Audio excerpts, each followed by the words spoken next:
You urge to see it in the spring, I said. My mother isn't much of, isn't much of a gardener, but she plants some shake and scatter seeds which grow a mix of long tangled old-fashioned flowers that are really beautiful until they wilt.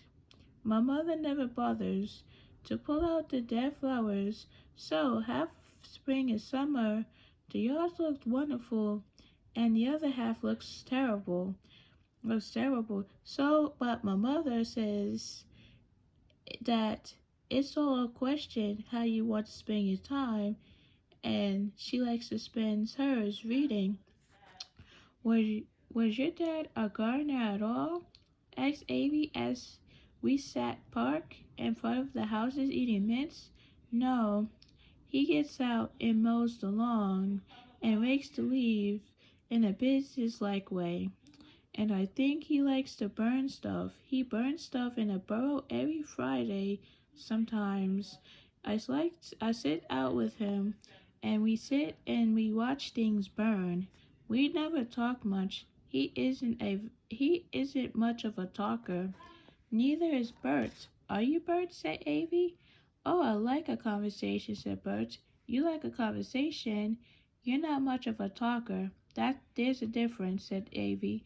You don't talk at me, but you'll talk with me, right? Right, Avy, said Bert.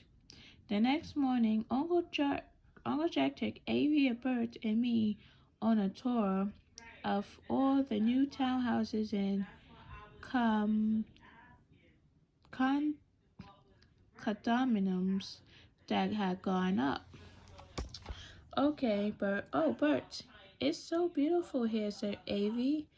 It sure is, Avy said Bert. It reminds me of the Nanio before the burning boom. Are you thinking what I'm thinking? Said Avy. That's how I end up in Cole Harbor again. Of course, we went back to live in the Navy while Bert and Avy gave their house to a realtor to sell.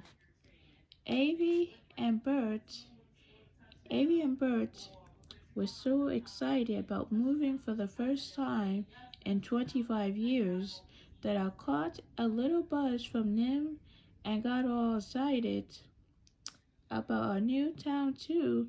Even though technology speaking, it was my old town, Uncle Jack rented them in a furnished unit until they sold their house and promised them to the best deal he could on his townhouse in the same complex as Mrs. Honeycutt. As if he kept giving away places like this, he was never going to make any money. Finally, Avery and Bert pulled a rented trailer full of personal items up to Coral Harbor and we moved in. To celebrate, we went to the girl on a red swing with Uncle Jack for pork chops.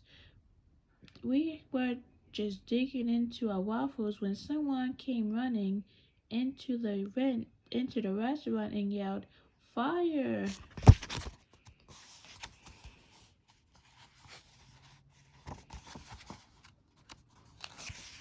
We're almost there, guys. Yep. So it says cherry pie pork chops. Preheat to 325 degrees and a hot skillet that some overproof line you use for your shepherd's pie. Put a little oil.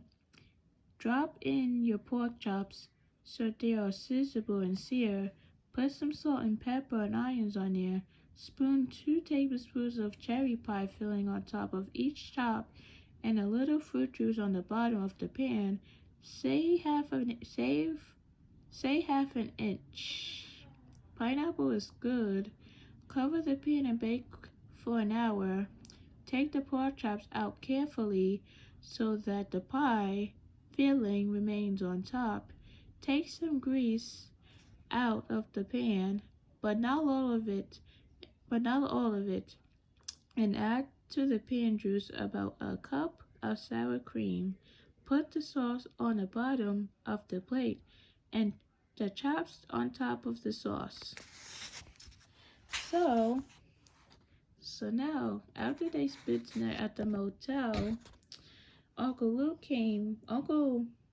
um, Uncle Jack came to pick them up the next day, take them to see the new townhouses and stuff like that. And then we went back to the restaurant to to get some pork chops.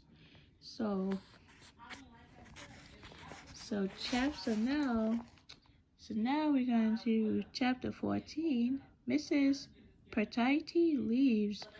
We got one more chapter to go. Wow. Everyone looked around uncertainly for a second, and then we heard the long muffled wails of the alarm, calling for the volunteer fire department. Uncle Jack, like many able-bodied men in town, served as a firefighter, and he leaped up and rushed out the door along with several other diners. The rest of us walked over. I thought that this was 16 chapters, but I think it's 15 chapters. Then the rest of us walked over to the windows and peered out and finally crawled outside to stand in a little huddle by the front door. You could smell smoke in the air and see flames down by the harbor. Lots of people were rushing down Main Street. Can we go? I asked Avy. I don't know if we should go down there, don't you, Bert? Asked Avy. We might be in the way. I think it would be okay from a distance, said Bert. We might just as well because everyone else in the restaurant was, even though Miss Broza said she was going to lock up and go down and see what was burning and then return to lock again so people could finish their dinners if they wanted to. Avery, Bert, and I were about the last ones down to the harbor because Avery couldn't walk down very fast along those rotted roads in her high heels. There was quite a crowd gathered. Oh my gosh, says Avery, and her eyes looked even more surprised than usual. The townhouses were on fire. The whole complex has gone like fireworks. Quince head. Bert ran over Avy, who tried to dash right into the inferno to find Quince head. Luckily, one of the firefighters stopped her and explained that they had rescued several pets already. Avy ran to where some people had volunteered to hold frightened animals, and she scooped Quince head up and held him so tightly I thought she was going to suffocate him, which certainly would have been out of fire and put into a frying pan. When we got over our joy at seeing Quince head safe, we quinced in honor, realizing that all of Bert's and Avy's photos and clothes and books and stuff were burning up, not to mention Uncle Jack's enterprise. When I looked around for Uncle Jack, I found him hosing down the side of the complex with common concerning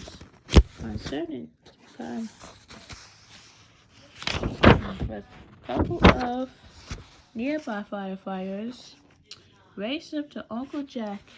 They put him in an ambulance and took him away with sirens screaming into the night louder. Bert and Avy and I went to Uncle Jack's house that night, and I knew where the spare key kept, and I know Uncle Jack would rather we stay there than go to the motel. Avy phoned the hospital and told us not to bother coming down as we couldn't see Uncle Jack right now anyway. He was stabilized but unable to see visitors. I don't think any of us got much sleep. The phone kept ringing and the sheriff came and talked to Avy and Bert.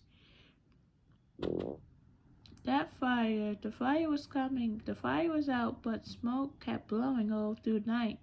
I wasn't going to settle down until I see for myself that Uncle Jack was alright, so at dawn, Avy and Bert and I drove down to Comax. They had all kinds of band-aids on Uncle Jack, and the nurse said that burns were very painful, but fortunately, Uncle Jack's wasn't very severe.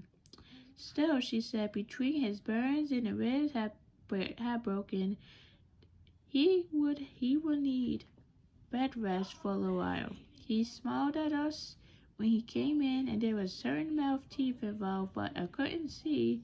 Even the corners of his mouth were weak. Do they know what caused the fire? Uncle Jack asked Avy and Bernie, and that's when I noticed that Avy and Bernie looked kind of shift-eyed. They were so shift-eyed that a split second I had a crazy thought that they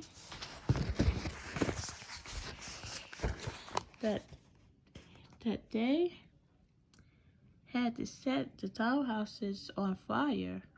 So the tile houses went blowing like it was on fire. Later in the car, they explained that there was some talk that the wiring has been faulty. Could Uncle Jack get into trouble about that? I asked. He didn't build it, he just paid for it. Well, he could get trouble if they proved that it was faulty because he didn't pay it. He didn't pay to have it done right, and he paid on inspectors and things like that, as some people are saying. Some developers would do that but not your uncle. It just don't make sense. I'm sure it will be all chilled up, said Bert. He doesn't know about it right now, Perose. Even the sheriff couldn't believe your uncle would do that, and the sheriff is not going to bother your uncle if he feels better, said Avy. So we won't mention it neither. The next week we went to see Uncle Jack as often as we could. He didn't look good at all, and he looked worse. Well, he looked worse once the sheriff told him that he had started an investigation into the cause of the fire, that it did look like it was caused of faulty wiring. Investors were pulling out. People were saying that Uncle Jack was the author of his own misfortune. You're not going to prison, are you? I asked Uncle Jack nervously. Uncle Jack looked up from his hospital to bed where he was going through a sack of meal. A sack of meal where I brought him. He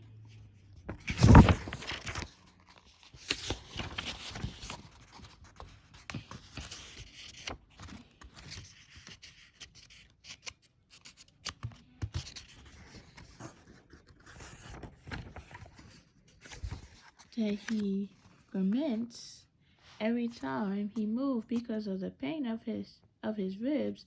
I hope not, he said simply, which was not reassuring. Miss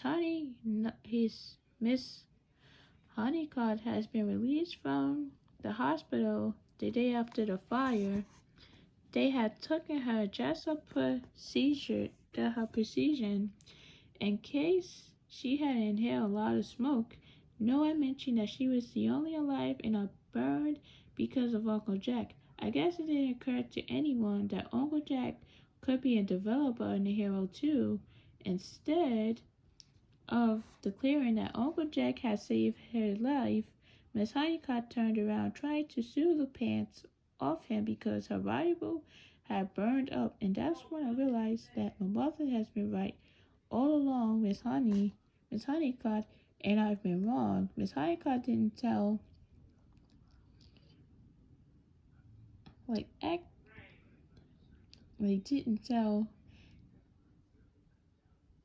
adults because she was interesting.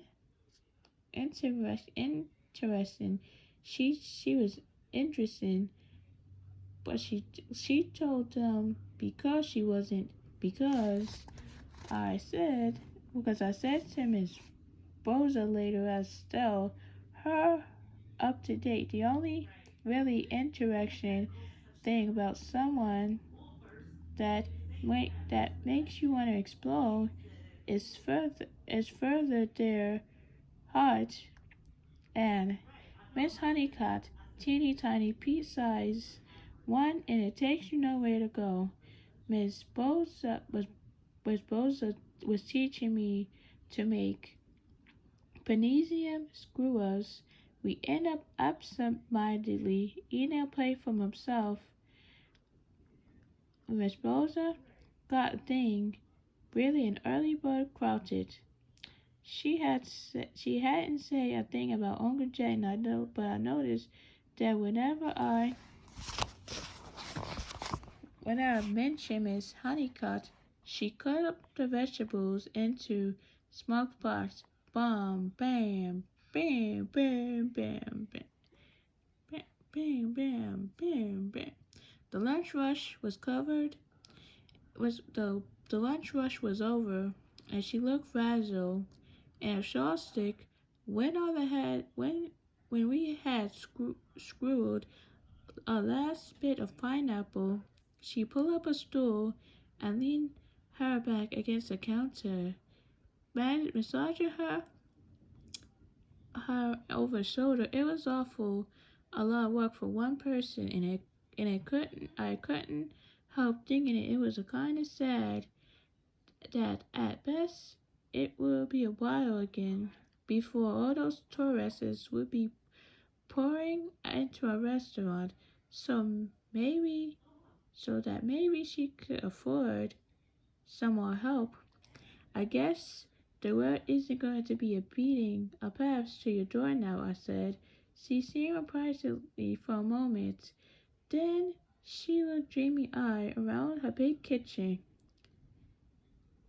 with spills and dirty dishes and tatters from lunch preparation.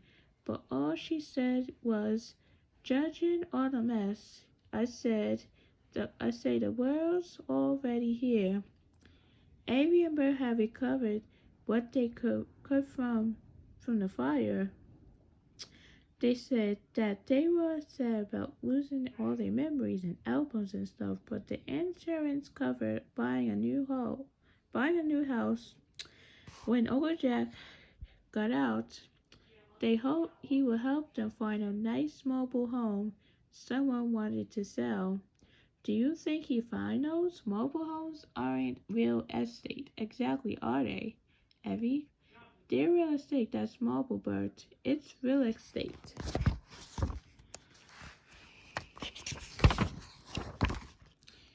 That moves, say Avery. And the good thing, Parones is now, I could buy some more Saviers. I had run out of room to put my Saviers because we already had so many. We troubled. Avery liked to get some Saviers, said Bolt.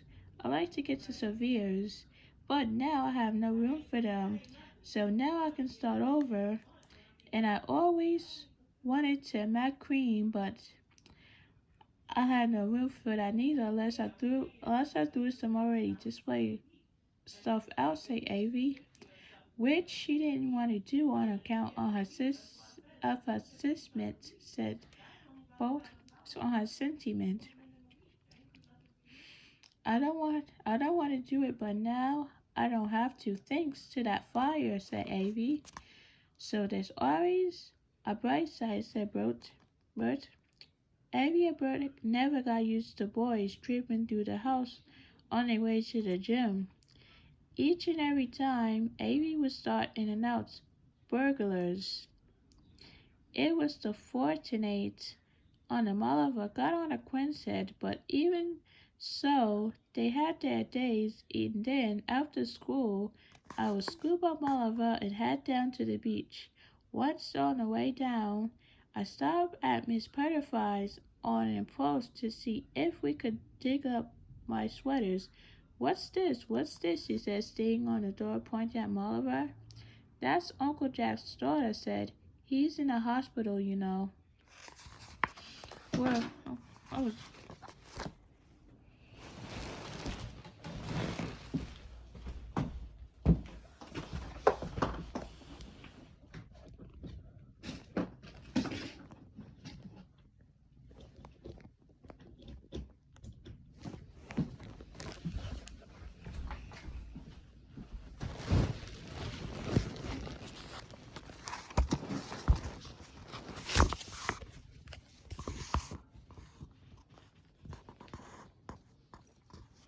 Like, well, of course I know that, said Miss Perfidy. Perfidy? Perfidy? Everyone knows that.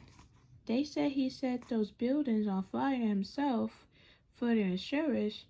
No, no, I said. They don't say that. They say he cheaped out with the violins that caused the fire, but he didn't. Well, it's quite a year for you, isn't it? She said, standing aside so that I could come in. First, your parents die, then your Uncle Jack goes to jail. He's not in jail, he's in a hospital, I said patiently. But my parents didn't die. Of course they died. Don't be ridiculous, said Miss Purdy.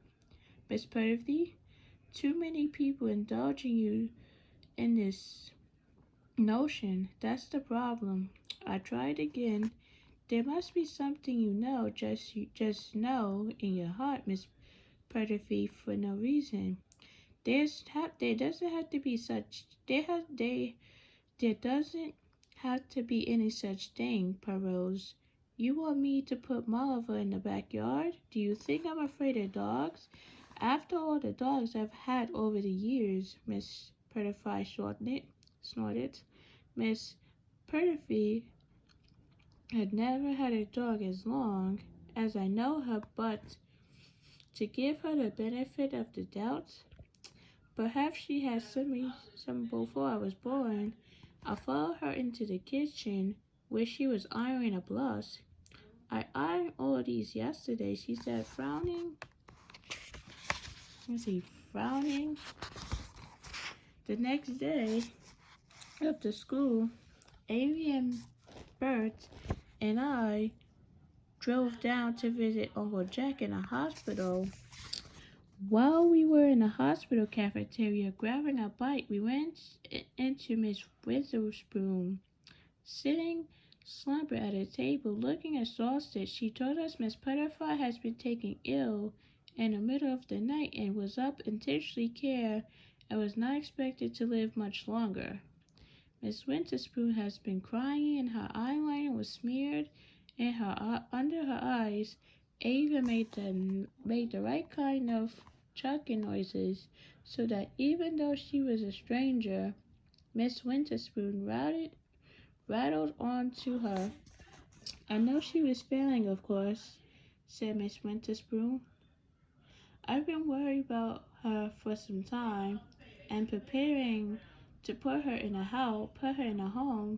I would have had her moved in with me, but I'm not so young myself. Lately, every time I visit her, I clear some things out of her house, and I try to box things and take them out tactfully so she doesn't like it. Sometimes I did it while she was out shopping. It seems me, but she had piles of old newspapers and magazines and boxes of canned jars, and she hasn't canned in 20 years. Old children's sweaters or used vacuum bags. She was saving her. She was saving her used vacuum bags. Could you get over that? Did you take the children's sweaters out of her dresser upstairs? I asked. Well, no, said Mr. Whispering, and so surprised. But there was a boxes of them in the attic. Do you remember what they looked like? I asked. Was there a blue cardigan and a ski sweater with deer across the house? Yes, I think so, said Mr. Whispered. They weren't yours, were they? I nodded. Oh, mercy, said Mr. Whispered. I'm so sorry. I thought it was just more accumulated junk. You know, sweaters kids had left when the baby set them years ago. I'm afraid I give them to Goodwill.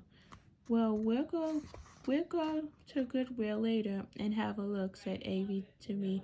But I wasn't thinking about my sweaters. I was remembering Miss Butterfly seeing in her mind's eyes her sister sprinted away my sweaters. I want to tell her that she has been right. Do you want to go up and see her, Miss Whisper asked me suddenly, as if she had read my mind. Pardon me, Then, and part of me was afraid of intensive care. Avie and Bert tactfully said they thought they'd go back up to see Uncle Jack. Intentionally, care was very scary. There were lots of bodies on beds separate, only curtains, and everyone was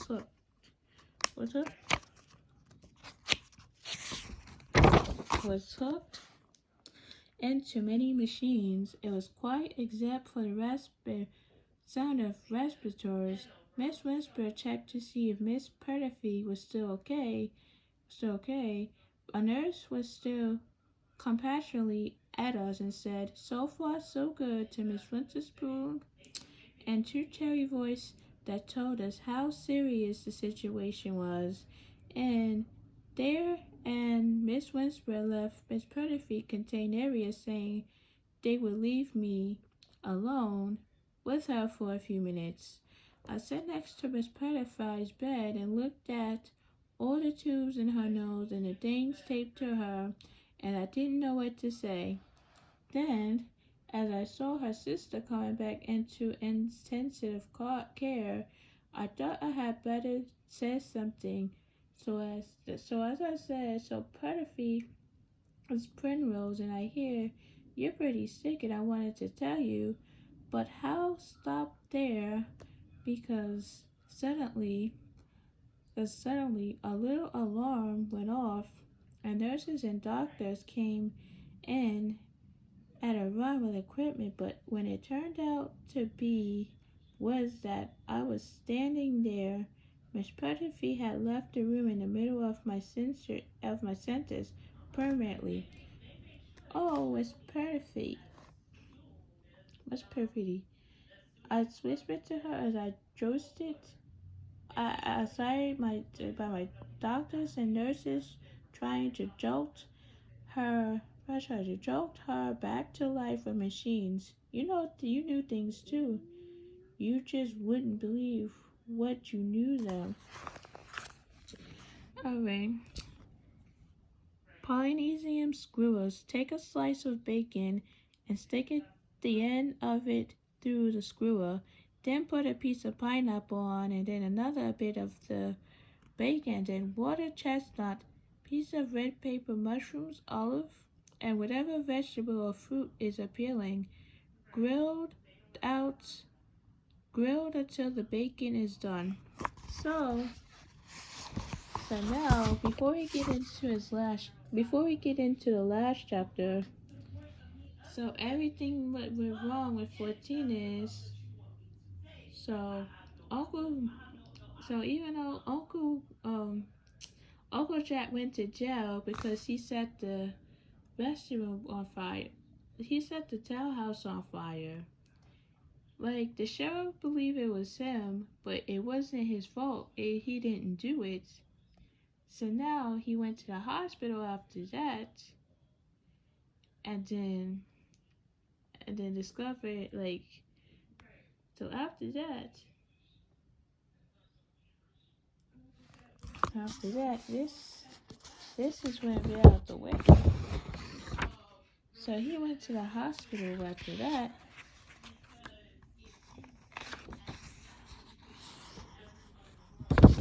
So now, so this is, he's not a, so now, so he, let's see.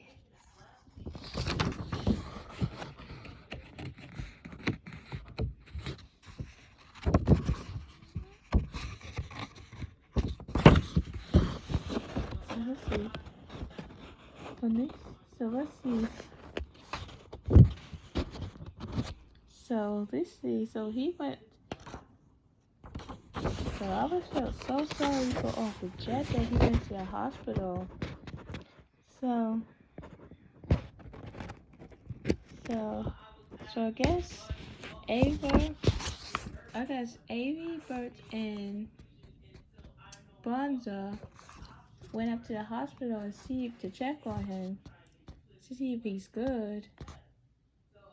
Like his ribs is broken, his burns and his ribs was broken and everything else. So, so now, so now he caused it all this trouble for like a fire. So, so now, so now Miss Bronzer was teaching Sprinsrose how to make Panesium screws. Like he. So now when Jack got out, he wanted to buy a new home, like the mobile home.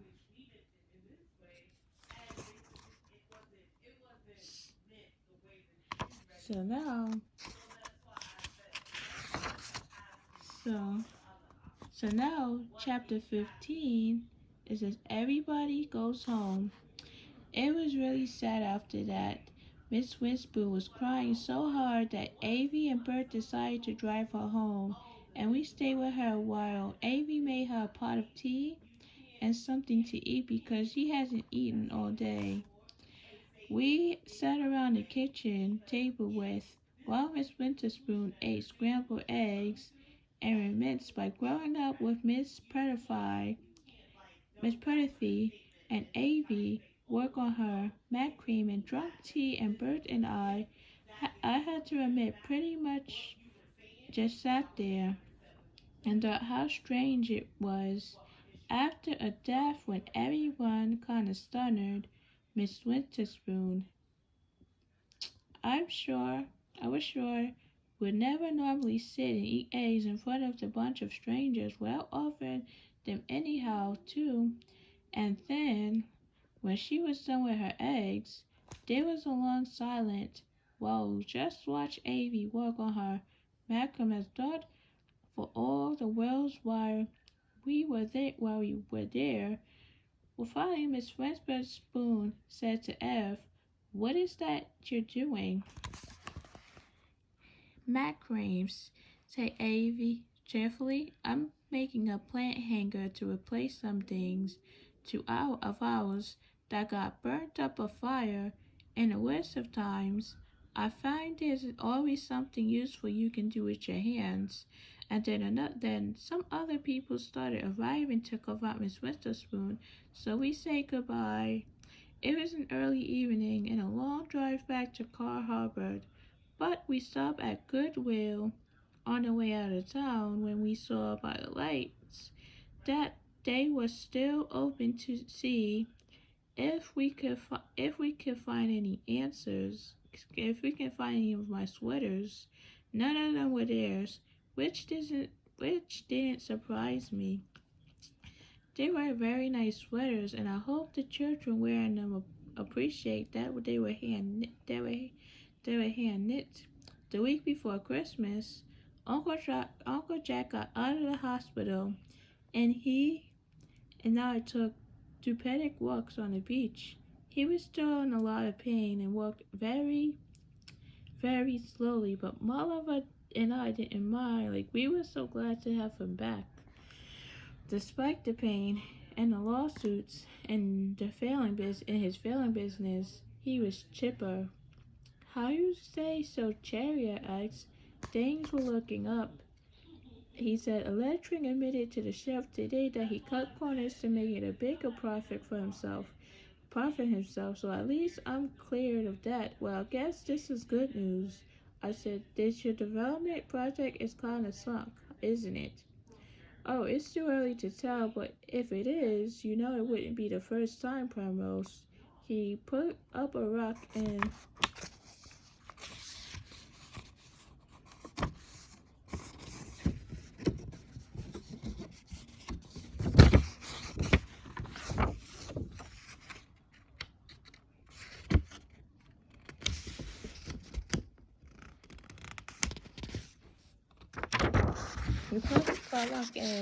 skipped it across the water. It skipped 7 times. He was an amazing stone skipper. The most I ever gotten was 4. The, the great winter surf whirling in, the warm crash in the wind tingled my hair and ran my ears. Malabar had stopped chasing birds for the last few weeks. She was an older and wisely puppy and knew she couldn't catch him. That's why it surprised me when surprisingly densely she went, as though she had been shot out of a cannon, flying down at the beach, her feet barely visible on the sand. Overall, she dove through soft, changing reaction into a split in a mid-chin. Why did she do that? I asked Uncle Jess as we watched her in administration. She knows she couldn't catch them, just for the sheer draw of the motion, said Uncle Jack. Then she waved to Evie and Bert, who was hopping over the boulders, tripping down to us on the beach. Hello, hello, they called. Uncle Jack had sent them off to walks in a likely looking mobile home he was selling. He said he thought he could get a deal. And a charmer, said Bert, as they came painting up to us. It's all excited. It's bigger than I thought it would be. It's too big, but it's not too big, said Avie, so that we can drive it comfortably down to Arizona. When your Uncle Jack gets custody again of you, which we all know he's going to do as soon as Miss Honeycutt drops her lawsuit, or is proven wrong in a court of laws, said Bert. Or is it proven wrong in a court of laws? Speaking of the devil, said Avie. We all looked because Miss Honeycutt was walking down the waterfront, boat covering shopping bags. School will let out soon, and Miss Honeycutt would be leaving to spend her usual 2 weeks in Europe. As we looked, she bumped right smack onto Miss Bonza, who was hustling down the street. Turning the corner without looking, the industrial-sized can of mustard in her arms. There was a moment of confusion when they bumped heads. Sheriff Peters was ambling by, and he bent over and picked up and handed the package to Mrs. Honeycutt, who was frowning and didn't even seem to say thank you. And then when Miss Boza spied us and waved, I could still see the whole sense detail by detail because of what happened next. A boat charged by and started heading in for the main pier, and we all turned to look. It wasn't a fishing boat. We couldn't even imagine what kind of fool would take a pleasure boat out on such wild westerners. But the people on the deck were sitting against the rail, looking excitedly to shore, as if for all the world they were on a cruise. And I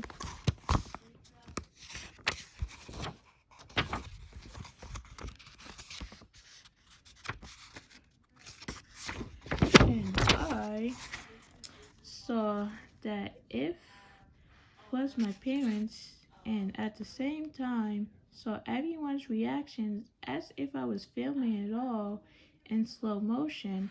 Miss Bowser dropped the cigarette right out of her mouth. Miss Honeycutt looked horrified, as if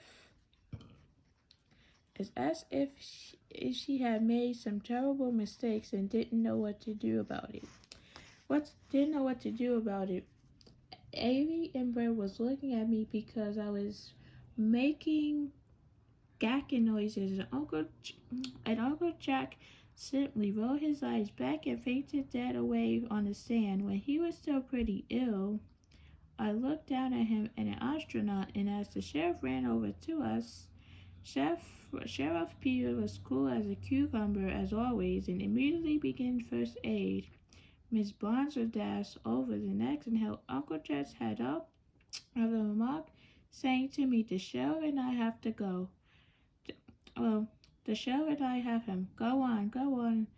So I flew across the sand, but as I was running, I was thinking all along. I had thought Uncle Jack believed as I did as my parents was still alive because he never once he never ever once contradicted me. But now I know that until all along he had been concerned because he had certain they were dead, and as happy as I was to see my parents again, the most prominent emotion I had at the moment was just overwhelming gratitude because he had to stood at my side all those months, cap in my face, even when he didn't believe in himself. My parents ended up at the Comex hospital because they were immaculate and needed to be checked out. He was in he he during that first week we were told our stories and I showed them my missing digits. My mother said that when he had set up and I was gift that really had no hopes of finding my father, but she pushed on and on. She has pushed on and on into the storm. She came upon his boat finally. It was taking out on a lot of water from both sides, and he was just inflating the dinghy when he spied her. She tried to bring her boat into the cold, into his. She tried to bring her boat into his collide against the slide and fell overboard. My father drew the dinghy with two several shoots into this water, and mother on board the dinghy help her get her raincoat off,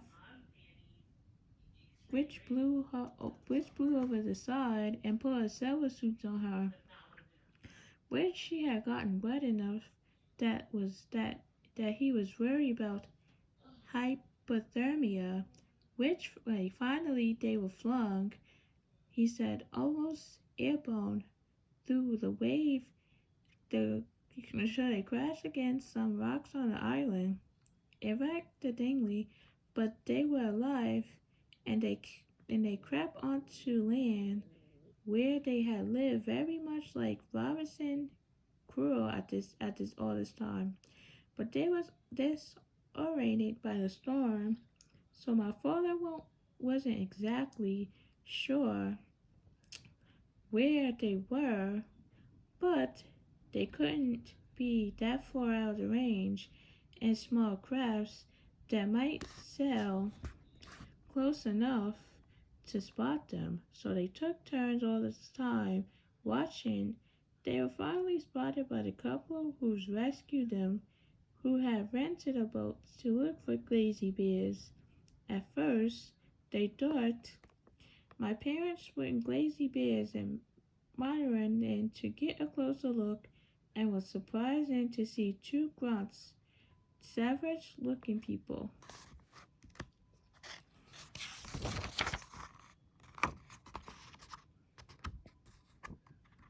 So let's see, we got a little more to go. But let's see. But now you're home, said Avy. Does anyone want a mint? Oh, how lovely, mint, said my mother, and then my parents had to go off and rest, and Uncle Joe and Avy and Bert and I drove back home, where Uncle Jack was relocating. The couple who had rented our home to another home for free, although they said they would have moved anyways. My parents were 17th day wonder in Cole Harbor that week. I ran onto Miss Honeycutt's on the street.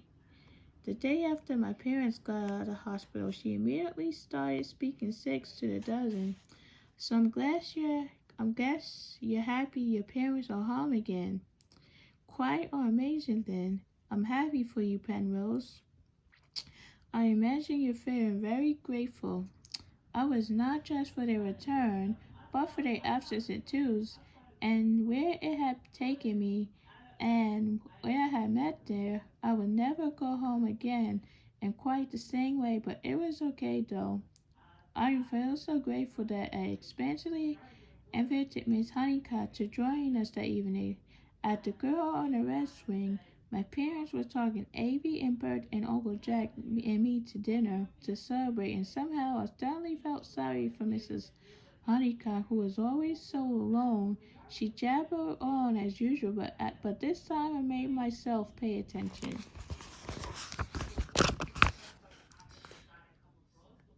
Thank you very much, but I'm afraid I ain't able to make it. You sure? You see, I'm flying out of Car Harbor tonight. But I got the unfortunate news yesterday that my father has passed away at last, and so of course I plan to return to England, as I always planned to do, to take over Manners House and attend it to things. So first I should see my father's many friends towards Europe, which I quite prefer to having them all attend a funeral. No, it would be a small private furniture funeral, and I should spend the winter's month and complete visiting the godparents and father's good friends in Paris, and then on to Germany, Australia for the cousins. After that, the man in Amsterdam became. There are some exhibitions I wanted to see. Do you know Vermeer? No, I said. Pity, I said. So, well, I shouldn't be returning to call Harvard. And then she did something odd. She reached down and grabbed my hand and shook it briefly, a cold, a hard, lifeless shake, and turned around, and I never saw her again. All my life I had wanted to travel, but what I discovered the year was the things that you can find out become the place that you go, and sometimes you find them out being just off alone, and other times it is the people who choose to stand by your side, who give you the clues. But the most important things that happen to you will happen to you even in the smallest spaces, like Carl Harbor.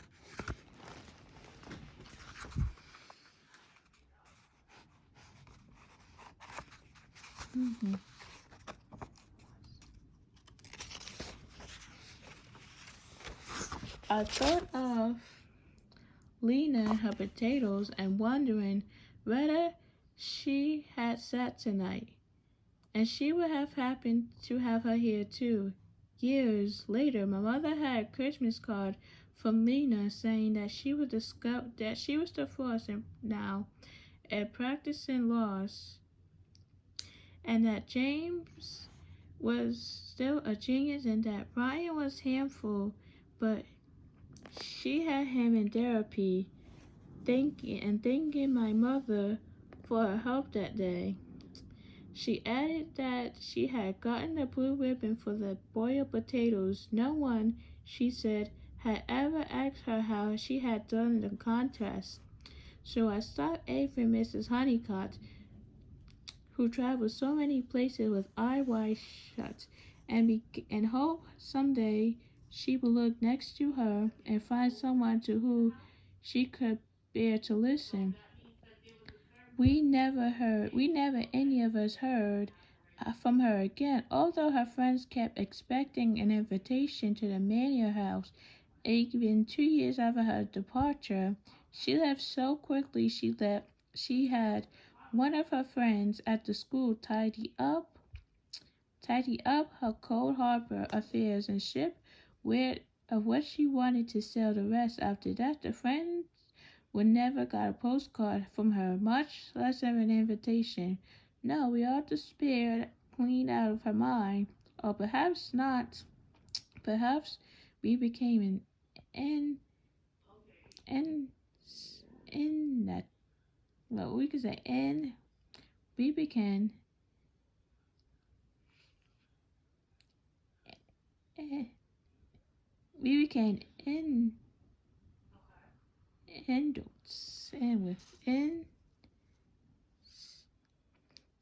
we became nectos on in in will be perhaps we became in neck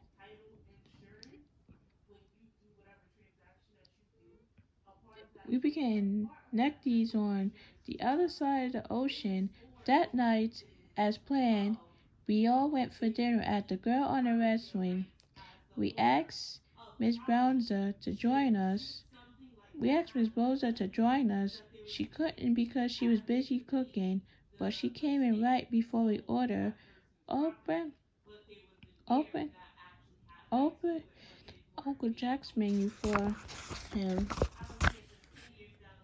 open for him, and established a finger at it. Pointed to something. Uncle Jack started looking down to see where he was pointing, and then a long smile spread across his face. Of all the smiles I had seen on Uncle Jack's face, this was the best. Why, Miss Bowser, I'll be Monkey's uncle, he said, which was pretty inadequate and goes to show how rattled he was. And Miss Bowser seemed satisfied. She smiled and turned on her heel to heel back into the kitchen. We all flapped through our menus, surreptitiously to see what what she had pointed to. While Uncle Jack beamed into his unaware of us apparently. I was the only one who knew what it was. When I saw it, it was a new item. Air-dried beef and marinated lentils on a bed of radic- radicchio. Radicchio. Uncle Jack ordered it, and it was until he had eaten half through it. It was he saw the waffle underneath. It was always like in the Cold Harbor, some people got old and some died. I left part for myself places like places and found unexpectedly. New people appeared to be the saints, and some and others disappeared before I had a chance to say goodbye. All kinds of ordinary people gave their whole hearts to things you wouldn't think you could give your hearts to. I made discoveries like the reason for Miss Honeycutt's and the sites and dots. Well, and the dots and the dots and other things like the whereabouts of my sweaters remains a mystery forever, and Cold Harbor never became the big result of a swamp.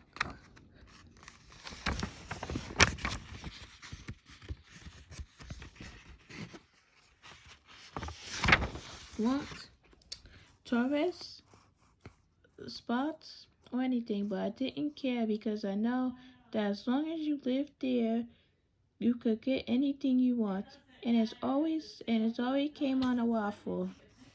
So it says, mix together 2 cups of waffle, 1 teaspoon baking powder, 2 teaspoons of sugar, 1 teaspoon of salt.